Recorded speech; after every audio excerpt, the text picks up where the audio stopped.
में विख्यात है। इस दुर्ग के अगर निर्माण की बात की जाए कि साहब इस दुर्ग का निर्माण किसने करवाया था, तो हमारे सामने एक ही नाम आता है कि साहब चित्रांगद मौर्य नाम के जो राजा थे उन्होंने इस दुर्ग का निर्माण करवाया। पर हम ये भी ये बात जानते हैं कि उसके बाद सैकड़ों राजा हुए जिन्होंने इस दुर्ग के निर्माण में अपना योगदान दिया है। पर जो मील का पत्थर होता है, जो प्रथम बार जो पत्थर रखा जाता है, युगों युगांतर तक उसी को याद किया जाता है। तो सालवी समाज नवयुग संस्थान चित्तौड़गढ़ ने यह जो मील का पत्थर रखा है, निश्चित रूप से आने वाली जो पीढ़ियां हैं आपके इस योगदान को याद करती रहेगी। बहुत सारा योगदान इसमें मिलेगा, एक बहुत भव्य इमारत यहाँ खड़ी होगी। पर प्रारंभिक रूप से जो संघर्ष करके जो योगदान इन लोगों ने दिया है, जो संघर्ष किया है, वो निश्चित रूप से लंबे समय तक याद रखा जाएगा। छात्रावास की इसी कड़ी में एक बात की तरफ ध्यान आकृष्ट कराना चाहूंगा। बहुत सारे लोगों से हम मिलते हैं। हमारे पास में एक गांव है गोसुंडा, आप सभी वहां से परिचित होंगे।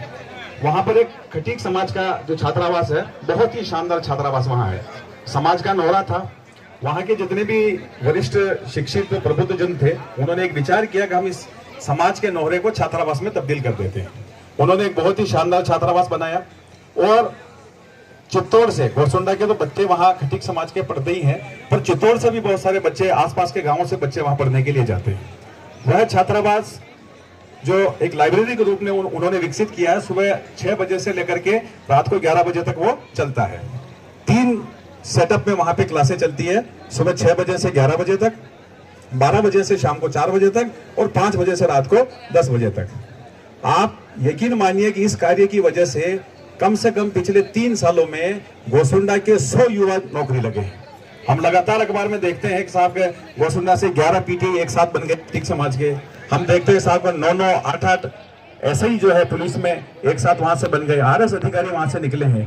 तो ये सारा जो श्रेय है उस जो छात्रावास है, वह जो लाइब्रेरी है, उस लाइब्रेरी को जिन्होंने निर्मित किया है, ये सारा श्रेय उनको जाता है।